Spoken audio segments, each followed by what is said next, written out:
Right now, you are wearing something. Almost everyone watching this is, and you are the only animal on this entire planet that does that.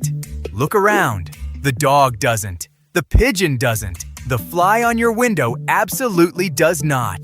8.7 million species on Earth, and exactly one of them gets dressed in the morning. So when did that start? When did a naked ape look at a dead animal and think, "I'll wear that"?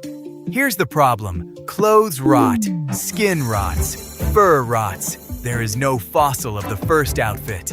Ask an archaeologist and they will shrug at you. So for a long time, the honest answer was, we have no idea. And then somebody cracked it. Not with a bone, not with a cave painting. They cracked it using the single most disgusting witness in the history of science. A witness that has been feeding on you this entire time. Because before you can ask when we got dressed, you have to ask something dumber. Why do we need clothes at all? No other animal does. And the reason is that every other mammal came with the coat built in. The bear, the wolf, the gorilla, factory-issued fur, permanently attached, no upgrade needed. You did not get one, and you didn't lose it recently. Your ancestors threw the fur away roughly 1.2 million years ago. We know that from a gene. It's called MC1R, and it controls skin pigment. Geneticist Alan Rogers worked backwards through its mutations and found that our ancestors had already evolved dark, protective skin over 1 million years ago. And you only need dark skin if you've already lost the hair covering it. So bear. By the time Homo erectus is walking around, roughly 1.5 million years ago, he's basically hairless. Which sounds insane. Why would you throw away a free coat? Because of the sun. Our ancestors moved out of the shaded forest onto the open savanna in Africa in the heat and started doing the one thing humans are freakishly good at, running things down until they collapse. You cannot do that in a fur coat. You would cook, so we traded the coat for a cooling system, millions of sweat glands, bare skin, and the ability to just keep going while the antelope overheats. It's one of the best trades in evolutionary history. It also left us naked. And here's where it gets strange. We lost the fur 1.2 million years ago. We did not put on clothes 1.2 million years ago. The gap between those two events is about 1 million years. 1 million years, naked. And for a while, that's completely fine. You're in equatorial Africa. It's warm. Being bare is the whole point. But then we start walking north, into places with winters, and bare skin in a real winter isn't uncomfortable. It's lethal. Hypothermia doesn't care how clever you are. So somewhere in that walk, a naked tropical primate had to solve cold. Permanently. And the fix was the first piece of technology you ever wore. So when? Give me a date. And this is exactly where the whole thing falls apart. Because think about what you're asking for. A stone tool sits in the dirt for 2 million years and comes out fine. A skull fossilizes. A footprint in volcanic ash lasts forever. But a hide, a scrap of leather, some plant fiber tied around a waist? It's organic. It rots. Bacteria eat it. In a few thousand years, it is literally nothing. Dust. So you can dig the perfect site.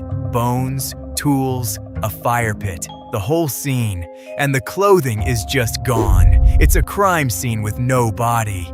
You know something happened here. You have the tools, you have the suspect, you have the motive, you have zero physical evidence, and the murder weapon dissolved 100,000 years ago. For decades.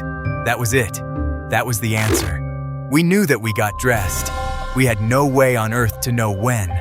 Until somebody looked at the problem completely sideways. Okay, deep breath. You are not going to like this one. Meet the louse. Specifically, the human louse, a tiny, flat, blind insect that has exactly one job. Crawl on a human, bite the human, drink the human's blood. It has been doing this to your family for millions of years. And here's the thing about lice. They are obsessive specialists. A louse doesn't just live on you generally. It lives in one specific spot, and it will die anywhere else. And humans, uniquely in the entire animal kingdom, have two different kinds. There's the head louse. It lives in your hair. It grips a hair shaft. It lays its eggs glued to a hair. Normal. Every hairy mammal has something like it.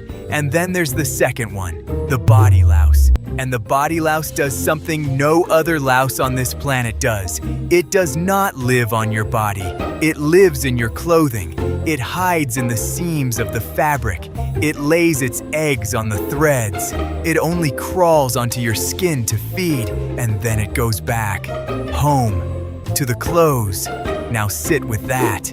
That insect's entire existence, its whole evolutionary strategy, is built around a habitat that only exists because humans invented it. No clothing, no body louse. It has nowhere to be, which means the body louse is not just a parasite. It's a witness. It is a living, biting, blood-drinking timestamp because that animal cannot possibly be older than the thing it lives in.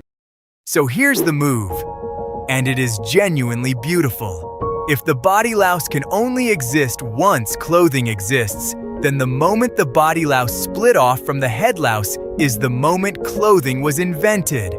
Find that split, and you have your date, and you can find it because that split is written in their DNA. It works like this. When one population splits into two, they stop interbreeding, and their DNA starts drifting apart. Mutations pile up at a roughly steady rate. Tick, tick, tick. Count the differences between the two. Divide by the rate, and you get time. It's called a molecular clock. You are not dating the clothing. The clothing is gone. You're dating the parasite that lives in it, and letting the parasite tell you when its house was built. In 2011, a team led by David Reed at the University of Florida with Melissa Toops did exactly that. Sequenced the lice, measured the divergence, ran the clock, and the answer came back roughly 170,000 years ago. That's it. That's when you got dressed, not from a fossil, from a bug in your shirt. So, case closed? Not quite. Because an earlier study back in 2003 ran a similar analysis and landed closer to 100,000 years, and other work pushes it around too. So which is it, 100,000 or 170? Honestly, the field is still arguing. Molecular clocks are sensitive things. Change your assumption about the mutation rate, change your reference population, and the number slides by tens of thousands of years. And I want to be straight with you. Anyone who tells you we know the exact year humans invented clothes is selling something. But here's why that doesn't matter as much as you'd think. Every single one of these estimates lands in the same window, deep in the Stone Age, and crucially, well before we spread across the world. The exact number is debated. The method is the miracle. And that window changes the story of everything that came after. Because 170,000 years ago, we're still in Africa. All of us, every human alive is there. The big migration, the one where our species walks out and takes the entire planet, hasn't happened yet. Which means we didn't invent clothes because we got cold somewhere else. We had clothes in our hands before we left. And that reframes the whole thing. Because our species has a genuinely absurd range. We live in the Arctic. We live in deserts. We live in Siberia, where it hits -50. No other primate does that. Chimps get a forest. Gorillas get a forest. We got the planet. And a naked, sweaty, tropical ape does not survive a Siberian winter with grit and teamwork. It survives because it can pick up a dead animal's coat and put it on. Clothing wasn't a comfort upgrade, it was the passport. But hold on, because wearing clothes and wearing clothes are two very different things. That first outfit, 170,000 years ago? Almost certainly a hide. Draped, wrapped, tucked, maybe tied, better than nothing, but it gaps, it slips, and the wind gets in. Neanderthals were still doing roughly this. We found their hide-working tools, the scrapers, the smoothers, and no evidence they ever tailored a fitted garment. The real revolution isn't the hide, it's the needle, because a needle with an eye lets you sew, and sewing lets you make a garment that closes. Sealed sleeves, fitted leggings, a layer that traps warm air against your skin and doesn't let it out. That's not a blanket anymore, that's a wearable microclimate, and the oldest-eyed needle we've ever found is about 50,000 years old. From Denisova Cave in Siberia, it's bird bone, about 7 centimeters, and the eye is still intact. Here's the twist. Our best evidence says the people who made it weren't us. They were Denisovans, a different kind of human entirely. And once you've got the needle, you get the outfit. Ötzi, the Iceman, frozen in the Alps 5,300 years ago, was found in a full sewn kit. Coat, leggings, shoes, a hat, stitched together from several different animals. That's the payoff of 50,000 years of needles. So, zoom all the way out. About 1.2 million years ago, we threw away our fur to become the animal that could run anything down under the African sun. That worked, and it left us naked and stuck in the tropics for roughly 1 million years. Then, somewhere around 170,000 years ago, we did something no other creature has ever done. We didn't wait for evolution to grow us a new coat. We took one, and here's the reframe I want to leave you with. Clothing is not fashion. Fashion came later. Clothing is the first wearable technology. A removable fur, a portable climate you can take off. Evolution gives every other animal one environment and says, good luck. We built a machine that lets us carry our environment with us, and then we walked into every environment there is. That thing you're wearing right now, that's not an outfit. That's the reason you're not still in a forest in Africa.